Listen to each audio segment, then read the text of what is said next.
2022 जी board मुतासिरनि जी बहालीअ लाइ कमु करे रहिया आहियूं। असां 21 लख घर ठाहिण जो इरादो कयो आहे। घरनि जी अॾावत लाइ फंडिंग जो बंदोबस्तु थी वियो आहे। इन वक़्तु 6 लख जे लॻभॻि घर तामीर हेठि आहिनि। अटिकल 1 लख घर ठही विया आहिनि। सिंध जे वॾे वज़ीर सैयद मुराद अली शाह जो हैदराबाद प्रेस क्लब में मीट द प्रेस खे ख़िताब। संदसि चवणु आहे त सिंध जी आवाम खे मुफ़्त बिजली ॾियण सां गॾु सिहत जे शोबे में बहितरी लाइ क़दम खणी रहिया आहियूं। हैदराबाद समेत सॼी सिंध में पीअण जे साफ़ पाणीअ जे मनसूबनि ते कमु हली रहियो आहे। बिलावल भुट्टो ज़रदारीअ जी टास्क ॾिनो आहे त सिंध अंदरि साफ़ पीअण जो पाणी हर शहरी, हर पाड़े ऐं हर ॻोठ ताईं पहुचाइणो आहे।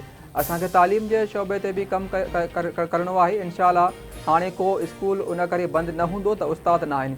7000 उस्ताद 2023 में मुक़ररु कया विया हुआ, जिन जी ट्रेनिंग बि मुकमल थी वई आहे। असांजा वज़ीर हारी कार्ड ते कमु करे रहिया आहिनि। अहिड़ी रीति बेनज़ीर लेबर कार्ड खे बि अॻिते वधंदासीं।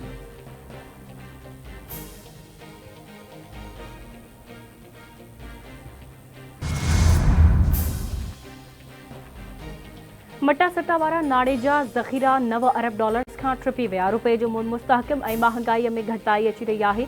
हुकूमत जो कमु पॉलिसी ठाहिणु आहे। निजी कमु शोबे खे करणो आहे।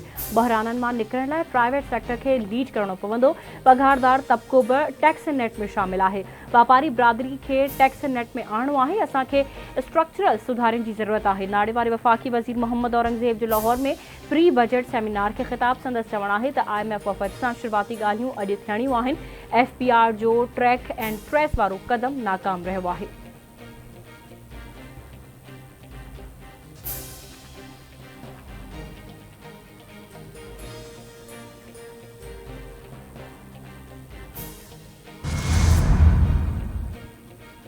सिंध जे वॾे वज़ीर सैयद मुराद अली सदारत हेठि हैदराबाद डिवीज़न जे 4 ज़िलनि जे पार्टी उहिदेदारनि जी गॾिजाणी में हैदराबाद, टंडो, अलियार, टंडो, मोहम्मद खान ऐं मटियारी ज़िले जा पार्टी उहिदेदार ऐं चूंडियल नुमाइंदा शरीक। गॾिजाणी में PP सिंध जो सदर निसार खोड़ो, सीनियर वज़ीर शर्जील इनाम मेमण, नासिर हुसैन शाह, अली हसन ज़रदारी, अली नवाज़ शाह, मखदूम महबूब ज़मान, सईद गनी ऐं ॿिया मौजूदु।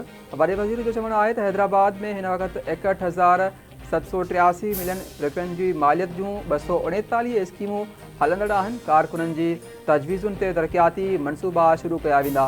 मकानी निज़ाम तहत मक़ामी सतह ते मसइला मकानी इदारा हल कंदा।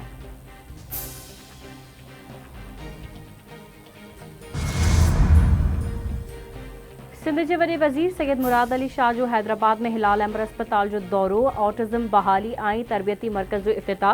वॾे वज़ीर जो चवणु आहे त सूबे में सिर्फ़ु हिकु C-आर्ट सेंटर हो ऐं हाणे उन जो अंग छथी वियो आहे, जिते ऑटिज़म सबबि मुतासिर ॿारनि ऐं बालिग़ माण्हुनि खे तालीम सां गॾु हुनर जी तरबियत ॾिनी वेंदी आहे।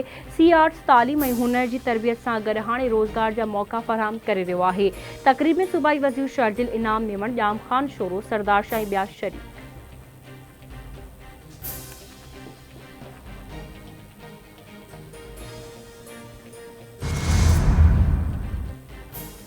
आज़ाद कश्मीर में सस्ती बिजली ऐं सस्ते अटे जी फ़राहमीअ लाइ अॼु 3 ॾींहं बि एहतजाज ऐं हड़ताल जो सिलसिलो जारी। सॼी माथिरी में समूरा कारोबारी मर्कज़, आफ़ीसूं ऐं तालीमी इदारा बंदि। मुज़फ़राबाद में मुज़ाहिरीन सां चकरनि दौरान गोली लॻण सबबि ASI शहीद थियो ऐं पथराव सबबि 50 पुलिस एहलकार ज़ख़्मी थिया हुआ।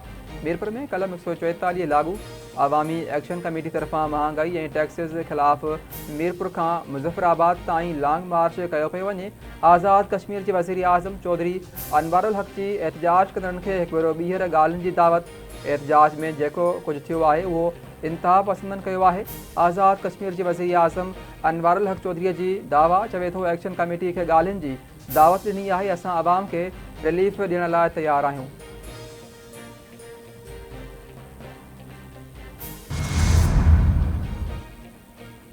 IMF वफ़द नॉर्थन पॉर्टर जी क़यादत में ईंदड़ हफ़्ते पाकिस्तानी अख़्तियारियुनि सां ॻाल्हियूं कंदो। ॻाल्हियुनि जो मक़सदु बहितर ऐं मज़बूत गवर्नेंस जो बुनियादु रखणु आहे। पाकिस्तान सां ॻाल्हियुनि में लचकदार मुआशी तरक़ी जो बुनियादु रखण ते ॻाल्हियूं थींदियूं। IMF जे नुमाइंदा एस्थर पेरिस जो बयानु।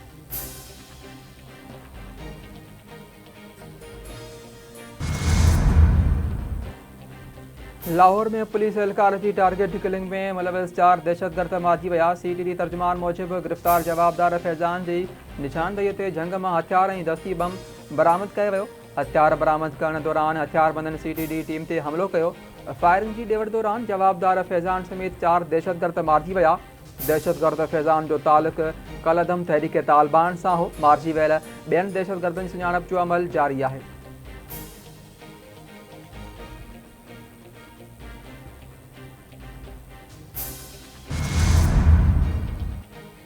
12 मई जहिड़नि वाक़िअनि सां सबक़ सिखण जी ज़रूरत आहे। समूरनि सियासी धुरियुनि खे मुल्की मफ़ाद लाइ मुतहद थियणु घुरिजे। पीपी चेयरमैन बिलावल भुट्टो ज़रदारी जो 12 मई सानहे खे 17 साल मुकमल थियण ते पैगाम।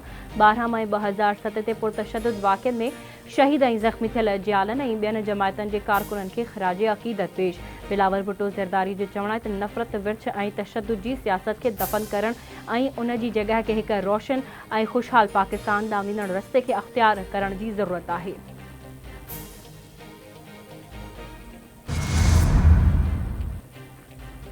सयाहत ऐं सखावत खाते तरफ़ां लोह पिरसा इस्लामाबाद में रिदम ऑफ इंडस जे उनवान सां प्रोग्राम मुनक़िद। सिंध जे सयाहत ऐं सखावत वारे वज़ीर ज़ुल्फ़कार अली शाह जे ख़ासि महिमान तौरु शिरकत।